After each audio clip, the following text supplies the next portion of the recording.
ସକାଳୁ ସକାଳୁ ଆମେ ଖୁସିରେ ବାହାରିଥିଲୁ ମାଆ ସମଲେଇଙ୍କ ଦର୍ଶନ କରିବା ପାଇଁ ସମ୍ବଲପୁର। ବାଟରେ ଭାଇ ମୋର ସକାଳ 7ଟାରୁ ପ୍ରୋଗ୍ରାମ୍ କରିବା ଷ୍ଟାର୍ଟ କରିଦେଲେ। ବାବୁମାନେ ପୁରା ପାଣି ଫାଣି ବୋଟଲ ଲୋଡ଼୍ କରି ଖାଇ ପିଇକି ପୁରା ରେଡ଼ି ହେଇକି ବାହାରିଗଲେ। ଦେଖନ୍ତୁ ଗାଡ଼ିରେ ଇଞ୍ଜିନ୍ ବି ପଡ଼ିଲା, ଆଙ୍କର ବି ତେଲ ପଡ଼ିଲା।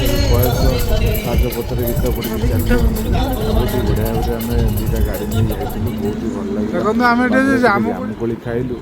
ପୁଣି ଟିକେ ଜାମୁକୋଳି ଟେଷ୍ଟ କଲୁ, ବହୁତ ହି ବଢ଼ିଆ ଟେଷ୍ଟ ଥିଲା। ଭୁବନେଶ୍ୱରରେ ଜାମୁକୋଳି ଏତେ ଟଙ୍କାରେ ମିଳୁଛି, ଏଠି କିନ୍ତୁ ବାଟ ସାରା ପଡ଼ିଛି ଜାମୁକୋଳି। ତାପରେ ଆମେ ଆସି ଜଷ୍ଟ କିଛି ଟାଇମ୍ ଭିତରେ ପହଞ୍ଚି ଗଲୁ ଜିତୁ ଢାବାରେ। ଜିତୁ ଢାବା ସମସ୍ତେ ଭାବୁ ଯେ ବହୁତ ଭଲ ଖାଇବା। ଆମେ ଭିତରକୁ ଗଲୁ, ଭିତରକୁ ଖାଇବା ପାଇଁ ଆମେ ସମସ୍ତେ ଆଗ ପ୍ରଥମେ ଗାଡ଼ିରୁ ଓହ୍ଲେଇ ଫ୍ରେଶ୍ ହବୁ ବୋଲି ଭାବିଲୁ। ତାପରେ ସମସ୍ତେ ଏକାଠି ହୋଇ ଟିକେ ବବୁ ଭାଇ ଅଳସ ଭାଙ୍ଗି ଟିକେ ତା'ର ସକାଳୁ ସକାଳୁ ଟାୟାର୍ଡ଼ ହେଇଯାଇଥିଲା। ତାପରେ ଯିବ ଟିକେ ଭିତରକୁ ଆମେ ବାହାରି ଗଲୁ। ଭିତରକୁ ବାହାରିଲା ପରେ ଆମ ବଡ଼ ଭାଇ ଜଣେ ଦେଖାହେଲେ। ବଡ଼ ଭାଇ ଆମର ଆର ଗାଡ଼ିରୁ ଓହ୍ଲେଇକି ମୁଁ ତାଙ୍କୁ ପଚାରିଲି ଯେ ଭାଇ ଭିତରଟା କିପରି ଲାଗୁଛି। ବଡ଼ ଭାଇ ତାଙ୍କର ଟିକେ ଦୂରେଇକି ଥିଲେ। ଯେହେତୁ ମୋ ପାଖକୁ ଗଲି, ତାପରେ ବଡ଼ ଭାଇ ପ୍ରୋଗ୍ରାମଟା କେମିତି କ'ଣ କରିବୁ, ଭାଇ କହୁଛନ୍ତି ମୁଁ ଜୁସ୍ ଛଡ଼ା କିଛି ପିଏନି। ଆଉ ମୋତେ ଏସବୁ ଜିନିଷ କିଛି ପୁରା କ'ଣ ନା ଜୁସ୍ ପିଇବା ଲୋକ କହିକି ଜଗନ୍ନାଥଙ୍କୁ ମୁଣ୍ଡିଆ ମାରିଦେଲେ। ଜଗନ୍ନାଥଙ୍କ ଲୋକ ତ ଦେଖିଲା ବେଳକୁ ଭିତରେ ଯାଇକି ପହଞ୍ଚିଲା ବେଳକୁ କୁକୁଡ଼ାକୁ ଦେଖି ଚନ୍ଦନ ମନ ପୁରା କହୁଛି ସୋନାଲି କୁକୁଡ଼ା। ତାପରେ ଭାଇ ତାଙ୍କର ବୁଲିକି ଚାରିଆଡ଼େ ଆମ୍ବିଏନ୍ସ ଦେଖିଲେ। ଚାରିଆଡ଼େ ଆମ୍ବିଏନ୍ସ ଦେଖିଲା ଭିତରେ ମୁଁ ଭାଇଙ୍କୁ ଏବେ ପ୍ରେଜେଣ୍ଟ କଲି ଯେ ଇଏ ଜିତୁ ମାଲିକ ବୋଧେ। ଆଉ ଜିତୁ ମାଲିକଙ୍କ ଭଳିଆ ବ୍ୟବହାର କରୁଥିଲେ ତ। ଭାଇଙ୍କୁ ପଚାରିଲି ଭାଇ ତୁମ ଘର କୁଆଡ଼େ? ନା ଏଇ ପାଖରେ। ଏଇ ପାଖରେ ପଚାରିଲା ବେଳକୁ କହିପାରୁନାହାନ୍ତି। ତାପରେ ମୁଁ କହିଲି ତୁମ କଟକିଆ କଟକିଆ ଲାଗୁଛ। ନା ନାଇଁ ମୁଁ କଟକିଆ ନୁହଁ, ମୁଁ ଏଇ ପୁରିଆ କହି ଭାଇ ମୁହଁ ବୁଲେଇ ଦେଇକି ସିଆଡ଼େ ହସି ହସି ପଳେଇଲେ। ତାପରେ ଆମେ ଆସିକି ପହଞ୍ଚି ଗଲୁ କ୍ୱାକ୍ ପାଖରେ। କ୍ୱାକ୍ କିନ୍ତୁ ଶୁଣିଲାନି ଆମ କଥା। କିନ୍ତୁ ମୁଁ ସିଆଡ଼େ ଯାଇଥିଲି ଯେତେବେଳେ କ୍ୱାକ୍ ଶୁଣୁଥିଲା। ଏଠି ସବୁ ବିଭିନ୍ନ ପ୍ରକାର ଫୁଡ଼୍ର ଆରେଞ୍ଜମେଣ୍ଟ ଅଛି। ତୁମେ ଯେମିତି ଚାହିଁବ, ଯେଉଁ ଟାଇପ୍ର କୁକୁଡ଼ା ଚାହିଁବ, ଯେଉଁ ଟାଇପ୍ର ଚଢ଼େଇ ଚାହିଁବ ମାରିକି ଖାଇପାରିବ। ଏଠି ବିଭିନ୍ନ ପ୍ରକାର ସୁବିଧା କରାଯାଇଛି ଜିତୁ ଢାବାରେ। ଖାଇବା ବହୁତ ହି ଭଲ ନହେଲେ ବି ଚଳିବ। ଦେଖନ୍ତୁ ଅଷ୍ଟ୍ରିଚ୍ ବି ରଖିଛନ୍ତି ଏମିତି। ତାପରେ ଆମେ ବାହାରି ଆଇଲୁ ୱାଟରଫଲରେ ଟିକେ ଏନ୍ଜୟ କରିବା ପାଇଁ। ଚନ୍ଦନ ତାର ପୁରୀ ଭାଷାରେ କହିଲେ ନାନୀକି ତାଟିଆ ବୋଉକୁ ବେଲା, କେତେ ପ୍ରକାର ଭାଷା କହିଲେ ମୁଁ ବୁଝିପାରିଲିନି ହେଲା, ଆଉ କହିପାରୁନି। ମୁଁ ପାଣି ପକାଇଦେଲି।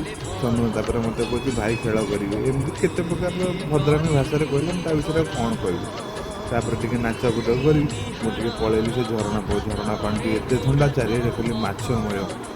ଅବଶ୍ୟ ଗୋଡ଼ ହାତ ସବୁ ପାଇବ, ଏତେ ବି ପାଣି ନଥାଏ, ଚଳିବ। ମୁଁ ଟିକେ ସେଠି ଓଦା ହୋଇ ବିଜେଡ଼ି ଗାମୁଛା ଟିକେ ପକାଇ ଦେଇ ଟିକେ ଖୁସି ହେଇଗଲି। ତାପରେ ମୁଁ ସେକେଣ୍ଡ ଫେଜ୍ରେ ଗଲି। ମୁଁ ଗୋଟେ ପାଣିରେ ବୁଡ଼ିକି ଗୋଟେ ଭିଡ଼ିଓ କରି ବବୁ ଭାଇ କହିଲି ସୁଟିଂ କରି ଦେଖୁନାହାନ୍ତି।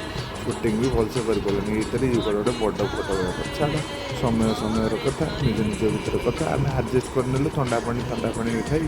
ତାପରେ ଆମେ ଟିକେ ବାହାରି ଗଲୁ ସମ୍ବଲପୁରରେ ଗଲୁ ସେ ଡାଇକ୍ ଦେଖିବା ପାଇଁ। ଡାଇକ୍ରେ ଆମେ ସେ ଝୁଲା ପୋଲରେ ଟିକେ ଭାଇ କହିଲେ ଯେ ଆମେ ଟିକେ ପୁରିଆ ଲୋକ, ଆମେ ଟିକେ ଚେନ୍ ଫେନ୍ ପକାଇକି ଆଇଛୁ, ଆମକୁ ଟିକେ ନେଇକି ସେ ଡାଇକ୍ ଝୁଲାରେ ଟିକେ ଝୁଲା। ଆମକୁ ଏତେ ଥଣ୍ଡା ଲାଗିଲା ଯେ ଗଣେଶ ସାର୍ ମୁଁ ସମସ୍ତେ ଡାଇକ୍ରେ ବସିକି ବହୁତ ହି ମଜା କରୁଥିଲୁ।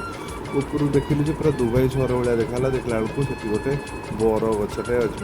ଦୁବାଇରେ ବରଗଛ କେଉଁଠି ଆସିବ। ତାପରେ ଆମେ ବାହାରି ଗଲୁ ୱେଲକମ୍ ରିସର୍ଟକୁ। Welcome resort is a very premium resort, ଯେଉଁଠିକି ବହୁତ ହି ଭଲ ଲାଗିବ। ରାସ୍ତାଘାଟ ପୁରା ପ୍ରିମିୟମ୍ ଆମ୍ବିଏନ୍ସ। ଆପଣ ଯେତେବେଳେ ବି ଯାଆନ୍ତୁ ବହୁତ ହି ସାଟିସ୍ଫାଏ ରେଟ୍ ବି ମିଳିବ। ଗଣେଶ ସାର୍ଙ୍କୁ ବି ଟାୟାର୍ଡ଼, ସମସ୍ତେ ବି ଟାୟାର୍ଡ଼। ତାପରେ ଆମେ ରୁମ୍କୁ ଗଲୁ। ଚନ୍ଦନ ରାତି ସାରା ରୁମ୍ ଖୋଲିଲାନି। ମୁଁ ଆଉ ଗୋଟେ ରୁମ୍ରେ ଶୋଇଲି। ତାପରେ ଯାଇ ସକାଳୁ ମର୍ଣ୍ଣିଂ ଭିଉ ଦେଖିଲି। ଯେଉଁ ହଇରାଣ ଆମକୁ ଚନ୍ଦନ କଲା ରାତିରେ, ଏତେ ଜୋରରେ ସେ ଶୋଇଲା ଯେ ଫୋନ୍ କିଛି ଉଠେଇଲିନି, ରୁମ୍ ଲକ୍ କରିଦେଇ ଶୋଇପଡ଼ିଛି। ସିଏ ତ ଅଲଗା କଥା। ତାପରେ ଆମେ ଜଙ୍ଗଲ ଭିଉକୁ ଟିକେ ଦେଖିଦେଇକି ଆଇଲୁ। ଜଙ୍ଗଲ ଭିଉର ମଜା ବି ନେଲୁ। ଦେଖିଲା ବେଳକୁ ଜଙ୍ଗଲ ଭିଉଟା ଆଙ୍କର ନୁହଁ, ସେଇଟା ଆଉ ଗୋଟେ ସାଇଡ଼୍ର ଗୋଟେ ସେ ଜାଗାରେ। ତାପରେ ସନ୍ଧ୍ୟାବେଳେ ଟିକେ ଚୋଟକୁଚୁଟା ହୋଟେଲକୁ ଗଲୁ। ଆମେ ଟିକେ ତାଙ୍କ ବାଜା ଫାଜା ସବୁ ଦେଖିକି ଆମେ ଟିକେ ଭାବିଲୁ କ'ଣ ଟିକେ ଭଲ ଖାଇବା ଏଠି କ'ଣ ମଗାଇବା। ଖାଇବା ମଗାଇଲୁ, ଚଳିବ, ବଟ୍ 10ରୁ ମୁଁ 4 ରେଟିଂ ହିଁ ଦେବି। ତାପରେ ଆମେ ମର୍ଣ୍ଣିଂ ଭିଉରେ ଆମେ ଏଠି ଖାଇଲୁ ଆମର ୱେଲକମ୍ ରିସର୍ଟର ବ୍ରେକଫାଷ୍ଟ। ୱେଲକମ୍ ରିସର୍ଟର ବ୍ରେକଫାଷ୍ଟଟା ବହୁତ ହି ଭଲ ଥିଲା। ଯେଉଁଠିକି ଆମେ ଦୁଇ ଭାଇ ସମସ୍ତେ ମିଶିକି ଖାଇଲୁ, ରିଲ୍ସ ଟିକେ କଲୁ। ରିଲ୍ସ କରି ଗୋଟେ ପକାଇଦେଲୁ, ଯେଉଁଟାକି ଆପଣ ପାଇବେ ମୋ ଇନଷ୍ଟାଗ୍ରାମରେ। ତାପରେ ଆମେ ସାଙ୍ଗେ ସାଙ୍ଗେ ସେଠୁ ମୁଣ୍ଡିଆ ମାରି ବାହାରିଗଲୁ ମା ସମଲେଇଙ୍କ, ମା କଲିଂ ପୁଅ ହାଜରିଂ। ତାପରେ ମାଆଙ୍କ ଦର୍ଶନ କଲୁ। ଭିତରକୁ ତ ଫୋନ୍ ଆଲାଉ ନାହିଁ, ନହେଲେ ମୁଁ ଦେଖାଇ ଦେଇଥାନ୍ତି। କିନ୍ତୁ ଯେଉଁଟା ନିୟମ, ସରକାରଙ୍କ ନିୟମ ଉପରେ ତ ଆମେ କେବେ ବି ନୁହଁ। ତେଣୁ ବହୁତ ହି ସୁନ୍ଦର କରିଛନ୍ତି। ଧନ୍ୟବାଦ ନବୀନ ପଟ୍ଟନାୟକ, ତାଙ୍କ ଟାଇମ୍ରେ ସେ ଏତେ ବଢ଼ିଆ ଜିନିଷ ସବୁ କରିଦେଇ ଯାଇଛନ୍ତି।